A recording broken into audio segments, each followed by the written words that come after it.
Good morning. My name is Rebecca Nalumu Wamono. I'm the Director of Business Development and Investor Support. I'm happy to be here and to share the free zone scheme with all our listeners.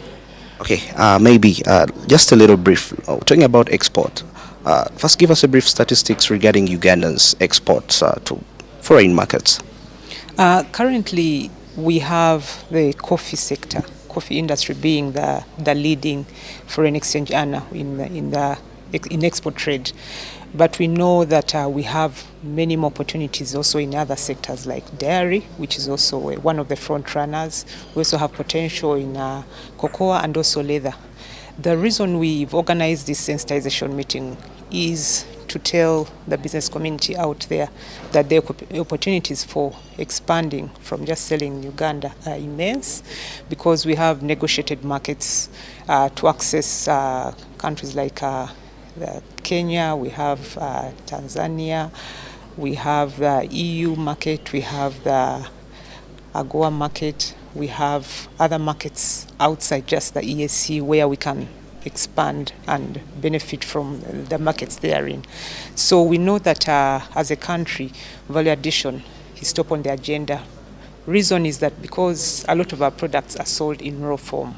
So raw form means low export earnings for the country.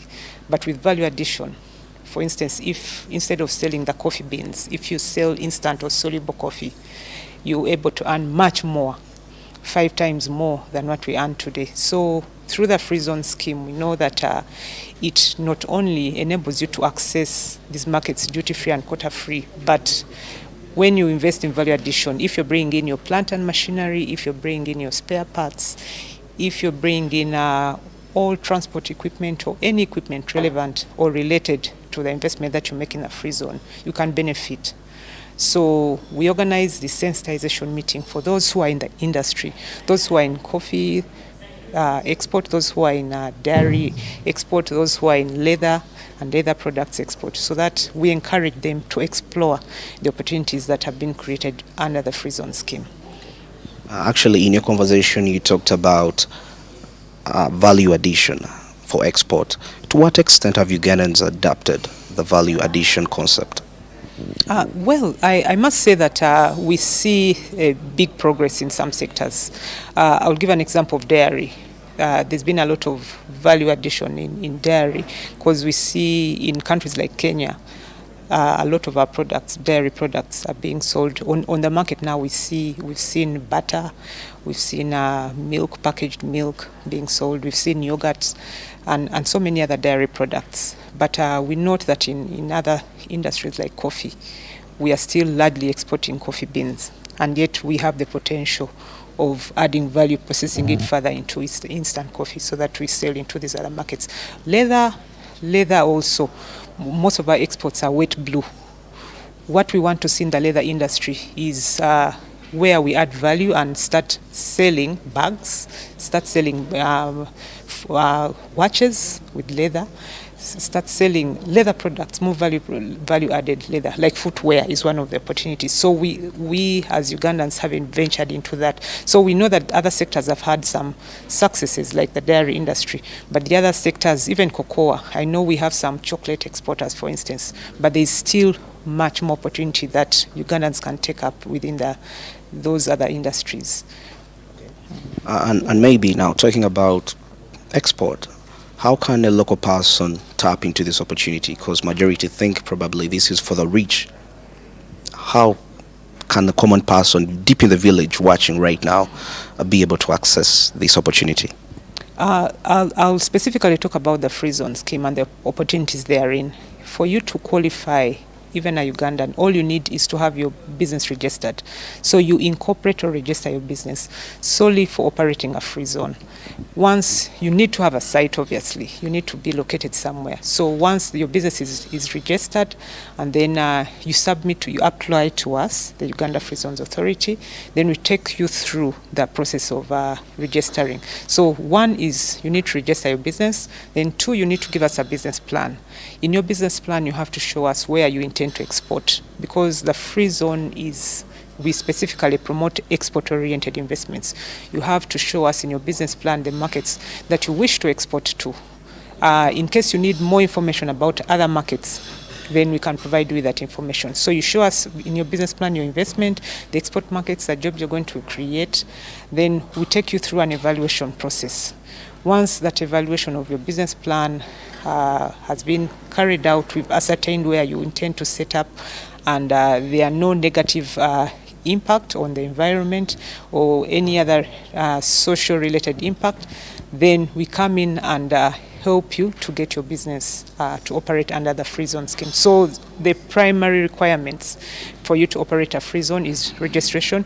You give us a business plan. Then last but not least is an EIA. We work with you to make sure that you carry out an environment impact assessment of where you intend to set up, and also more importantly the business that you want to do. Once you have those three, then you can start to operate in a free zone. Yes. Well, and then also we can look at the aspect of reliability of these markets, because we've seen cases where some of our exports have been banned, and more so for within the East African nations, in the East African region. Let's assess the reliability of these markets for the Ugandans to export the products, in your experience. Well, in our experience, of course, markets, they can be market uncertainty. That is why, as an exporter, you have a benefit. If, say, you've been exporting in, say, South Sudan, and there are challenges in that market, there are other opportunities. You can expand and sell to DRC, you can expand and sell to Nigeria, to Egypt, and so many other markets. So we specifically negotiate, even where we have challenges with selling our products in other countries that have maybe banned specific products. There are always dialogues, country-to-country dialogues, that help resolve any issues, those non-tariff barriers that may be affecting access to those markets. So, market certainties sometimes has other impacts which may affect you selling to those markets. But once you have some of those challenges, we have the government-to-government negotiations where those markets are later on opened up. But in case there are still those long-standing markets, there are so many other markets. That's why, as an exporter, you have a benefit that you don't only look at one market. There are so many other markets. In COMESA, you can sell in Kenya, you can sell in South Africa, you can sell in Egypt, you can sell in Nigeria, you can sell in so many other markets. COMESA, for instance, has more than 20 countries operating within it. So outside just, say, the ESC, there may be other markets where you can sell your products. Well, maybe where do we see the future of, we're drawing a picture where Uganda has embraced export. How will it be like? How will it be like to our economy? Well, the benefit of the export industry and where we see, I'll just start with where we want to go as the free zone scheme. We as government are now putting up dedicated infrastructure. We are putting up projects where we provide ready-made infrastructure for those who wish to invest in export. We have a flagship project at Entebbe International Airport Free Zone, where we shall have industrial buildings, warehousing facilities, and also office premises for those who wish to export.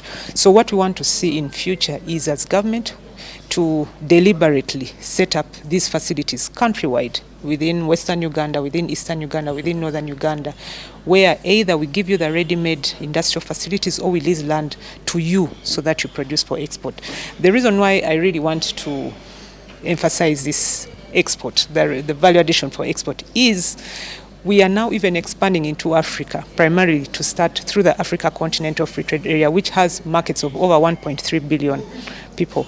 So that is the market now we need to be looking at. That is the market we need to prepare for. So the opportunities are immense, and we want to tell the investors out there, the business community out there, that now just outside Uganda, there are so many other markets where you could sell your products.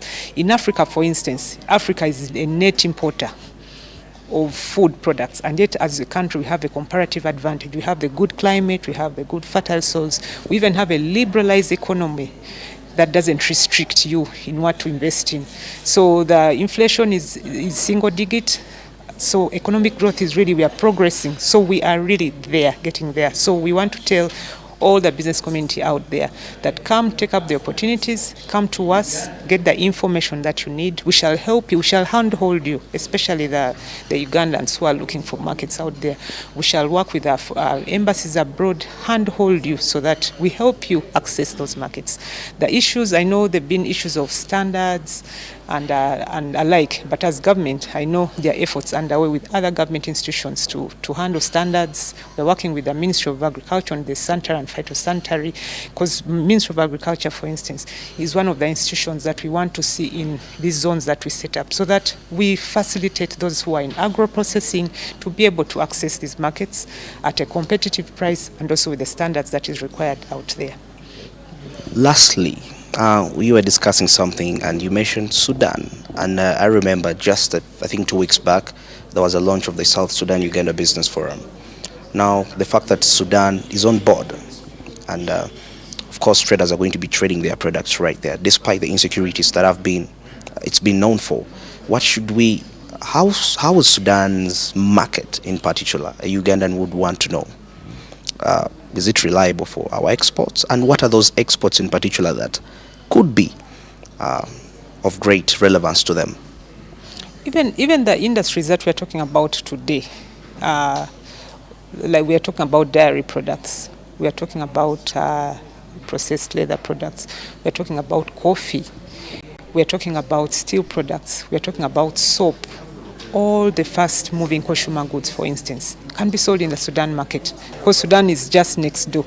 The advantage with Sudan is that the standards, quality standards, are comparable to the standards that we have within the ESC. So the business community out there, in terms of the costs, in terms of standards, that is a market which is readily available for those who wish. It's a huge market to export into those markets. So I'd want to also call upon the business community out there that please come, join the free zone scheme so that you benefit from the opportunities that are created, even within the region. Thank you very much, Madam Rebecca. Yes, I've been with Madam Rebecca from the Uganda Free Zones Authority, and of course today we're discussing export-oriented investment, and definitely we know that exports are going to be very influential for the growth and development of any economy, and this time around Uganda. I've been Anju Barija. This is Smart Means Business on Ground. Back to studio. Nothing feels better like a morning with us here and the entire team of Smart Means Business. Thank you very much, Barija Andrew, for that particular courtesy.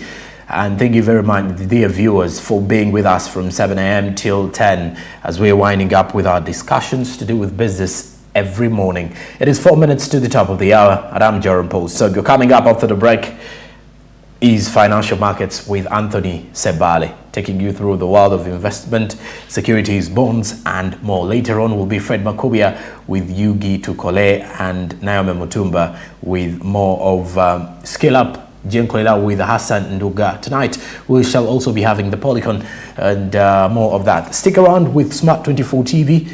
I'm Jerome Paul Sonko. Have a blessed day. Good morning.